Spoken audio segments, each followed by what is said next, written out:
Welcome back to So I'm a Spider, So What? Anime Review episode number 8. This is discussing my final thoughts on this series for now, because it could be a season 2. And you might be asking yourself this, is there, enough material for season 2? Well, it depends on how many books are released. And the answer is yes, there is plenty.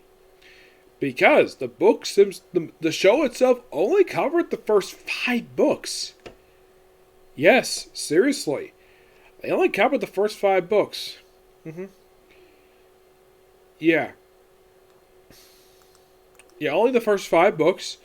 So, I could potentially see this series being given a season 2. It's possible, to say the least. Yeah.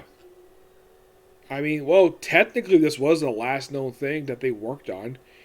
Yeah, apparently this is the same studio who worked on the 2016 version of Berserk, which I heard that this one did not get a good critical acclaim with this one. I heard people did not like this version at all. No.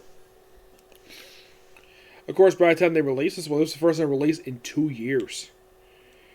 Yeah, it seems like they started with 2 right off the bat. With Temu TQ. 2 TQ series, basically. Almost right away. Yeah. They start with those 2, and then, of course, they Berserk. Wake Up Girls, a new chapter. Who actually has original work. Cop Crap, which actually was the previous one they did. And in this one.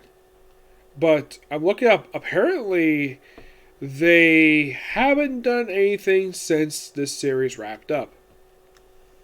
Yes. I haven't heard anything info about it. I mean, yeah, and it's kind of weird, though, the fact the series did this, where they pretty much covered. They started covering stuff, way too early for some of these adaptation stuff for the series. Where, here's the thing with this one, okay? So, they covered 5 books. Like I said, they covered 5 books. Plus, they covered portions of other books in the same episodes. Take, for example, the only book that practically got, fully adapted just a few episodes was book 1. That was took up the first 4 episodes of the series. Book 2 was covered, also in the first 3 episodes, in episodes 5 through 9. 9, they did technically start book 2. Not the first time I'm saying this. Yes, where it's the last episode they cover a book, they cover the next book, the rest of the episode. Nothing unusual about that.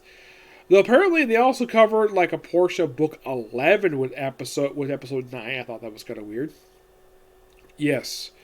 And then book 3 covers some episodes 9, 15, 18, and 19. Though with the second to last, with episode 13, they started adapting book 4.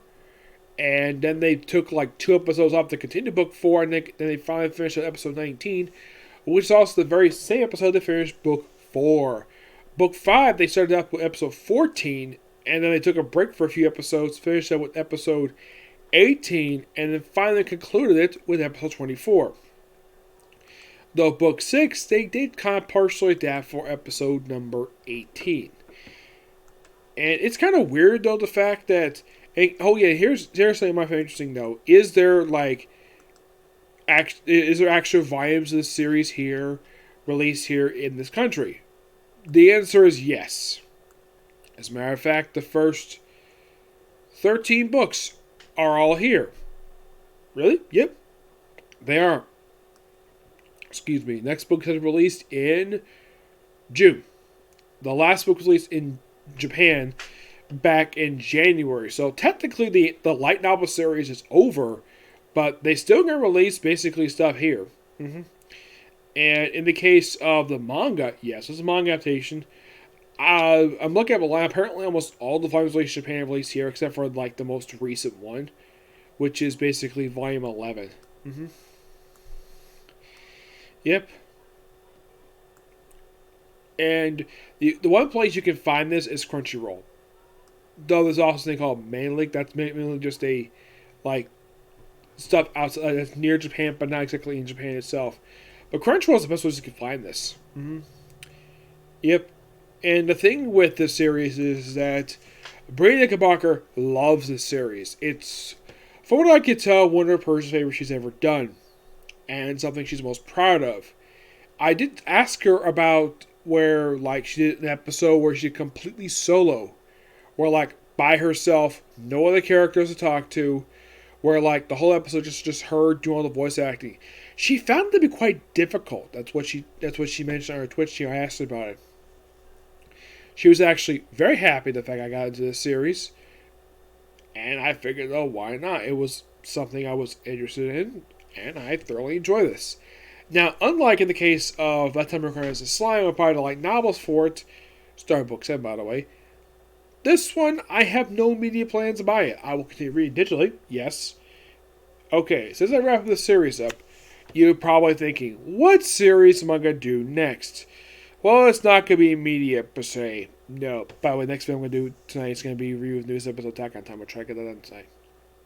But after I read a few light novels, physical, and a few digital books, I'm going to go back to watching Gogo V. And then after finishing up that series, I'm going to start up Plunderer. Yes, Plunderer. You get my thoughts on that when I get a chance to review the series, okay? Next video. Bye.